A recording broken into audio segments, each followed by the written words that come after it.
चलिए आज हम हिस्ट्री के बारे में देखते हैं। हिस्ट्री में कौन कौन से वंश हैं, वंशों का क्रम क्या है और किस वंश में कौन कौन से शासक हैं। बहुत शॉर्ट में देखेंगे, कोई ज़्यादा डिटेल में नहीं जाएंगे। सबसे पहले देखते हैं, एक ट्रिक है हिस्ट्री में, एक वंशों की ट्रिक है, क्रम से वंश लगाने की एक ट्रिक है। हसीन मशूक शाह ISP के गुप्त वंश और वाकाटक वंश ये साथ ही साथ चल रहे थे।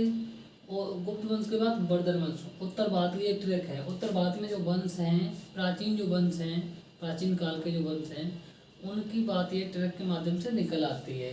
अब इस ट्रैक को हम डिकोड करते हैं। जैसे हसीन मशूक शाह हर्यक वंश, सा से शेषनाग वंश, और न से नंद वंश, माँ से मौर्य वंश, सा से सातवाहन वंश, और का से कौरव वंश, सा से सातवाहन वंश।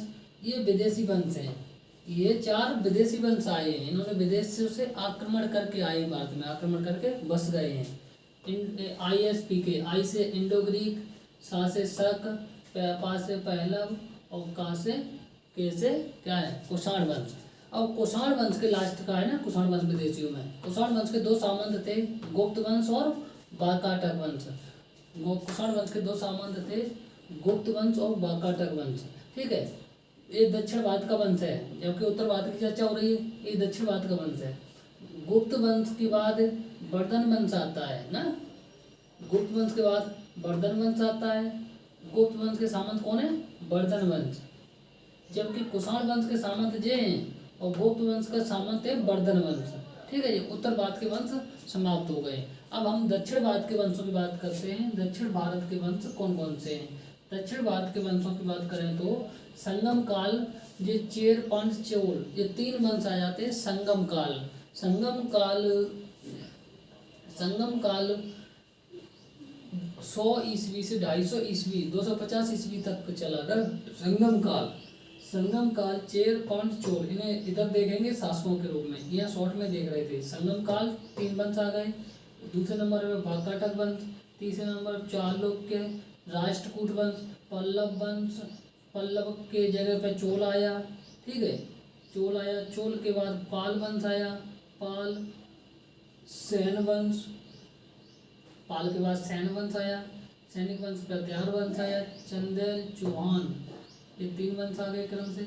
और 8वां नंबर पे दिल्ली सल्तनत, यानी इसमें गुलाम वंश और वगैरह 5 वंश आते हैं ना दिल्ली सल्तनत में। इसी के साथ विजयनगर और बहमनी इसी के टूट के बने थे ना।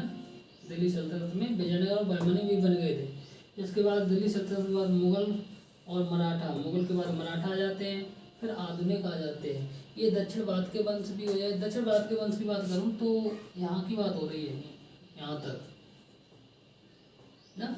ये उत्तर भारत के फिर आ गए ना, क्रम से लगाने को बोला, क्रम से लगा दिए। हम इसके बाद वंशों के शासकों के नाम थोड़े से डिटेल में जाएंगे, ज़्यादा डिटेल में नहीं। वंशों के शासकों के नाम। अब किस वंश में कौन कौन से शासक हैं? संगम काल की बात करूं तो 100 ईस्वी से 250 ईस्वी का काल संगम काल कहा जाता है। इस संगम काल में 3 संगीत यानी 3 सम्मेलन हुए थे। प्रथम सम्मेलन मदुरै में हुआ था। कौन सा? दक्षिणी मदुरै में। प्रथम सम्मेलन दक्षिणी मदुरै में हुआ था। दूसरा सम्मेलन कपाटपुरम में हुआ था, तमिलनाडु में। ये तीनों हुए। तीसरा सम्मेलन उत्तरी मदुरै में हुआ था। प्रथम सम्मेलन मदुरै, दक्षिणी मदुरै की अध्यक्षता अगस्त ऋषि ने की थी। दूसरे सम्मेलन कपाटपुरम की अध्यक्षता अगस्त ऋषि ने भी की थी। बाद में तोलक इसके अध्यक्ष बने थे। तृतीय सम्मेलन उत्तरी मदुरै नक्कीरन ने अध्यक्षता की जाती है। 3 सम्मेलन पूछ लिया जाता है। इसी के बाद इसी संगम काल में 3 वंश आते हैं, चेर वंश, पांड्य वंश और चोल वंश ना। तो हम चेर वंश की बात करते हैं। इसकी राजधानी कराल थी। जो कोष्टक में लिख देते हैं वो राजधानी है। चेर वंश की राजधानी कराल थी। इसके संस्थापक उदयन जरेल थे। उदयन जरेल ने क्या किया? महाभारत योद्धाओं को भोजन कराया था। जो महाभारत का युद्ध हो रहा था तो उसके योद्धाओं को भोजन इसने उदयन जरेल ने कराया था। आदगमन ने गन्ना की खेती स्टार्ट की। भारत में सबसे पहले खेती यही स्टार्ट हो गई। आदगमन, प्राचीन काल की बात करें तो सबसे पहले गन्ना की खेती आदगमन चेर वंश ने शुरू की थी। ठीक है, पांड्य वंश की बात करूँ अब। पांड्य वंश की राजधानी मदुरै है। इसके दो शासक हैं, नेड्यून। इसके दो शासक हैं, नेड्यून और नेडुजेलियन। नेड्यून समुद्र पूजा स्टार्ट की थी इसने, समुद्र पूजा नेड्यून ने। और दूसरे शासक हैं नेडुजेलियन। नेडुजेलियन के प्रतापी शासक ये था। नेडुजेलियन सबसे प्रतापी शासक था ना पांड्य वंश में। इसके बाद आता है चोल वंश। इसकी प्रथम राजधानी उदयपुर और दूसरी राजधानी तंजौर थी दूसरी राजधानी उसकी चोल वंश की। इसके संस्थापक थे करकाल। चोल वंश के संस्थापक थे करकाल। ठीक है, इसने क्या किया, श्रीलंका के 12,000 लोगों को बंदी बना के लाया था। कितने? 12,000। करकाल श्रीलंका के 12,000 लोगों को, 12 के लिखा ना, 12,000 लोगों को बंदी बनाकर लाया था। ठीक है, और कावेरी नदी पर इसने बांध बनवाया था। वहाँ से 12,000 लोगों को बंदी बना के लाया जो चोल काल में, और कावेरी नदी पर बांध बनवाया था। वहाँ की भूमि में उपजाऊ भूमि हो गई थी।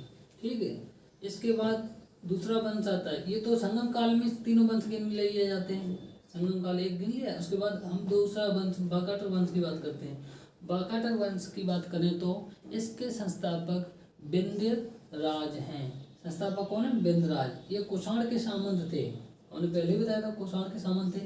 यहाँ है कुषाण वाकाटक और गुप्त दोनों सामंत थे। गुप्त के सामंत वर्धमान वंश आ जाएंगे। ठीक है, तो ये लिखा कुषाण के सामंत थे। कौन? वाकाटक। दूसरे शासक है प्रवरसेन। ये भी प्रतापी शासक था। इसने 4 अश्वमेध यज्ञ और एक वाजपेयी यज्ञ किया था। किसने? प्रवरसेन ने। उसके बाद तीसरा शासक है रुद्रसेन द्वितीय प्रभावती गुप्ता। ये रुद्रसेन द्वितीय कम जीवित रहे। इसके बाद इसकी प्रभावती गुप्ता भी शासका बन गई है। और एक इसकी चंद्रगुप्त द्वितीय की पत्नी थी, यहाँ पे लिखना चाहिए हमको, चंद्रगुप्त द्वितीय और कुबेर नागा की बेटियां थी। कुबेर नागा चंद्रगुप्त द्वितीय की पत्नी थी। तो चंद्रगुप्त द्वितीय और कुबेर नागा की बेटियां कौन थी? प्रभावती गुप्ता। प्रभावती गुप्ता का रुद्रसेन द्वितीय से विवाह हो गया था। ये वाकाटर वंश के अंतिम शासक हैं पृथ्वीसेन। पूछ लिया जाता है वाकाटर वंश का अंतिम शासक कौन है, तो पृथ्वीसेन। Okay, thank you.